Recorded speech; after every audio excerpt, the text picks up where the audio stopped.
What's going on, everybody? This is dkdynamite, and today we're going to be talking about the latest updates for COD 2.0, a new Warzone map that leaked, and even more. Definitely stay tuned. But before we jump into that, be sure to hit that subscribe button down below, drop a like, and also as a big reminder, I'm giving away another Blackcell bundle here for COD 2.0. In order to enter the giveaway, just send me screenshot proof on Twitter or Discord of you signing up for Aura using my link down below in this video's description. The sign up is completely free, and you won't be charged for the app if you cancel the trial before 14 days. It's an all-in-one security app offering a solid VPN, password security manager, live credit score checker, and even more. Again, the link to that is down below in this video's description, and I'll pick a winner before May 1st. But as of today, we got new patch notes for both Modern Warfare 2 and Warzone. This is all coming from Infinity Ward and, of course, Raven. So for MW2 multiplayer, we have Paleo's Lighthouse 24/7, the return of Shipment 24/7, Gunfight 10v10, the Battle of Santa Siena, which is back, and then some party modes as well as close quarters. All that is live in Modern Warfare 2 multiplayer right now. For Warzone 2, we have solos, trios, and quads for standard BR. Not sure what happened to duos. Massive Resurgence for trios and quads, and then Resurgence, solos, duos, and quads. No trios there. So yeah, I'm not sure why they removed some of the squad size options, but let me know how you feel about that down below in the comments. As far as patch notes go, we have global stability. The update contained fixes for a number of known crashes. We also have adjustments, improved usability of controller stick rotation in weapon preview by preventing the weapon from sliding back and forth. When you inspect a sector from the map view of the battle pass, the selection will now automatically take you to the most valuable reward in the sector itself. That's fantastic. Global bug fixes. Fix an issue that could sometimes cause the kill cam not to trigger properly. Fix an issue causing users to be kicked back to the main menu after a second attempt to enter the battle pass. Also an issue where despite having dismemberment and gore effects turned off, enemies still exploded while using the singularity blueprint. Also fixed the problem where CDL weapon stickers would not show on weapons in game or in Gunsmith. There was also a problem where you can trigger the search in the invite players pop-up when you shouldn't. Also a problem in the events tab where the price of a reward appeared in red even though you had enough trophies to redeem it. An issue where some rewards in the level progression screen didn't have descriptions. An issue where the player could be kicked to the main menu after scrolling through the most recent player selection of the social screen. And also coming towards the end, an issue where players wouldn't see rain on Paleo's Lighthouse after infilling on Core Tac, and an issue where the base TAC 56 will display when previewing non-blueprint rewards. And then moving on to Warzone 2.0, for Battle Royale adjustments, improved the by-station interface for players using a controller to now start on the gear selection. An issue causing rewards for the Hold the Line mission to not be rewarded to players after completion. That has also been fixed. Also in terms of bugs, fixed an issue causing players to have spawn protection incorrectly applied after a gulag match. That was really frustrating. An issue causing players to spawn in a Battle Royale lobby with the default loadout instead of their favorited loadout. And an issue causing players to crash when attempting to open the AAR. In regards to DMZ, added a 1-minute cooldown on DMZ before player can use UAV killstreak. Added a message in DMZ active duty operator slots explaining that the last operator cannot be dismissed. And then for bug fixes, fixed an issue where the Enforcer raid reward was not properly equipping in DMZ. An issue where the double cross mission in DMZ would incorrectly require a specific dead drop, and then fixed an issue where players using controller were unable to pick up an enemy's backpack after eliminating them. So that's a big new feature that just got added in Season 3, which for some reason only launched with keyboard and mouse support, not controller. And lastly, a problem that could duplicate weapons after dropping and stowing inventory interactions in DMZ as well. But aside from the patch notes, we also have this report coming from Task Force 141 leakers over on Twitter. They mentioned something about this a couple of weeks ago, which I covered in a recent video, but then with the launch of Season 3, they actually found more references to the 5th Warzone map that's in the game's files, which was originally codenamed Delta. That map is now called Vondel, and it's set in the Netherlands. So this is going to be a new small-scale Resurgence map coming presumably in Season 4, according to the Activision breach. There is a small-scale Warzone map coming in our 4th season, which of course will offer Resurgence and DMZ support. Now, if you do more research on Vondel and the Netherlands, you could find a place called Vondel Park over near Amsterdam. So the fact that we already have Amsterdam in the campaign does line up with the fact that Amsterdam is being planned for a Warzone experience of some sort. But then an icon was also posted of Vondel Zone Control, which we're not sure if that's an LTM or an experience on this map. We're not sure what Vondel Zone Control is. Could just be a placeholder for what they're testing out for Vondel Resurgence or Vondel DMZ. It's unclear what that exactly is, but something to do with Vondel and something to do with Resurgence is coming at some point in Season 4. So it's cool to know that just a season or two after the release of Ashika Island, another small-scale map is set to release for Warzone 2.0. And that's awesome because we didn't really get frequent releases for Warzone 1, right? We had Verdansk, then Rebirth, then we had Caldera, Fortune's Keep. There really weren't too many maps, and they were spread across, a year or two in between. So the fact that we're getting much more support for Warzone 2 this time around is exciting. getting a new map every other season could help the community in a number of ways, but again, the foundation of the game, the gameplay, the movement, the mechanics, that's most important.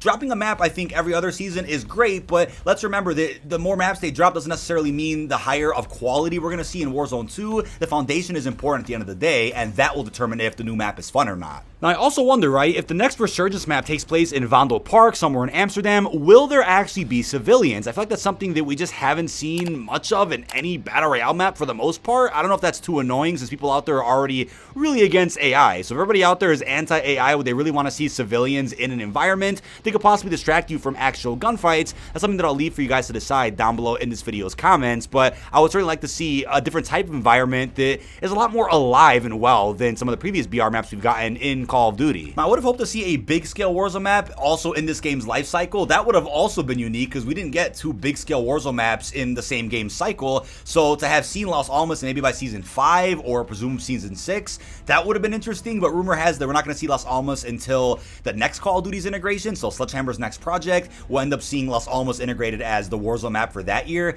That's the rumor right now, and I'm not sure how the community is going to feel about that, but at least we know another small scale Resurgence map is on the way. It's like I also said in a previous DMZ video, right? If we end up seeing some major overhauls, expansions, and features added to DMZ every other season, then a new DMZ map in between those seasons, that's awesome, right? Because then you know what to look forward to. You know, one season you're expecting some crazy new gameplay opportunities and features, the following season a new DMZ map entirely, and then rinse and repeat that, and I think that changes things up quite a bit and sets expectations reasonably for some solid updates for both DMZ and even Warzone 2.0. Now, if you guys were wondering if there was a cap on the active duty slots you can get in DMZ, apparently there isn't one, since now we have a second bundle that features an active duty slot, and that is the Classic Ghost Pack, which costs 2,400 COD points, features the Classic Ghost looking skin from the original Modern Warfare 2, we have the Hood Up Classic Ghost skin, we also have an ISO Hemlock blueprint called the Loose Ends, it resembles the original ACR from 2009, we also have the EBR-14 Fond Memories blueprint, as well as a charm sticker, loading screen, and even an animated emblem. Again, a pretty gangster bundle that again does confirm that you can essentially get unlimited active duty slots if you just keep buying bundles that feature them. So that's clarification for those out there that were confused about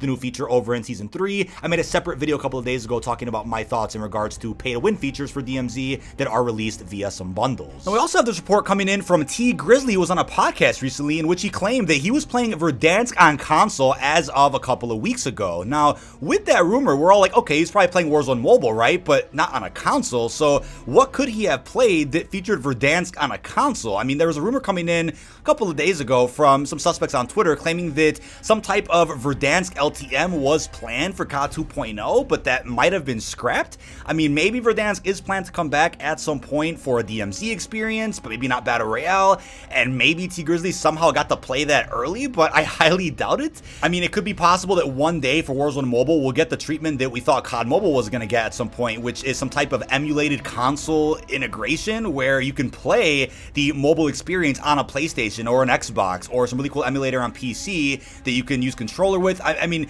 lots of possibilities with how they can do that, but as of right now, I don't think it's in the cards to bring Verdansk back in any way, but with rumors that apparently something surrounding Verdansk was planned for COD 2.0, maybe T. Grizzly got to play whatever it is that that experience was, and it's something that's planned for maybe the next Call of Duty's Warzone integration, or something as a surprise for the current integration we have with Modern Warfare 2. You just never know. But free access is also available right now for Modern Warfare 2 multiplayer. It's going on from today, the 19th, until April the 26th, featuring 10 multiplayer maps and 12 different game modes. Again, I went over all the information about this free access period in my previous video, but I do find it ironic that today the free access did begin and Battle.net ended up going down. It got DDoSed, which was unfortunate, but I'm sure if the DDoS attack lasted any further, they would have ended up extending this free access week by a day or something. But as of right now, take advantage of Modern Warfare 2 completely free, or portions of it, I should say, on any platform of your choice. It doesn't include access to the raids this time, which is a bit unfortunate, but maybe in Season 4 we'll see another free access period that features more Spec Ops related content and maybe even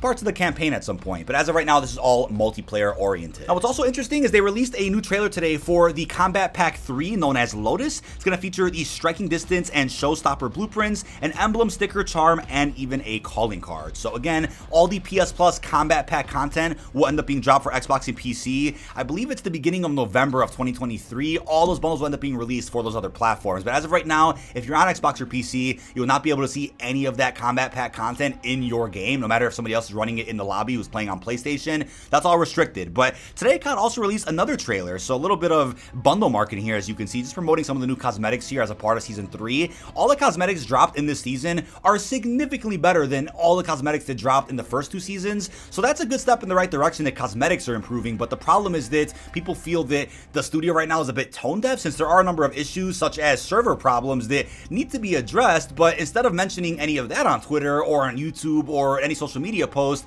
they're promoting the bundles. And people out there are a bit frustrated about that, which I completely understand. So hopefully we get some answers about what's going on with the servers, the lag, and other fundamental problems before we get any more further marketing on some of the cosmetics. But let me know how you feel about the game's performance down below in this video's comments. But that is about it. This has been dkdynamite. Leave our thoughts down below in the comment section. What are your thoughts on the latest updates we got and patch notes for COD 2.0? How are you feeling about a new Warzone map that just leaked out known as Vondel? It's probably going to take place somewhere in Amsterdam, the Netherlands. And also, what are your thoughts on the brand new marketing we got, as well as the free trial? Really hope you've enjoyed, and peace out, everybody.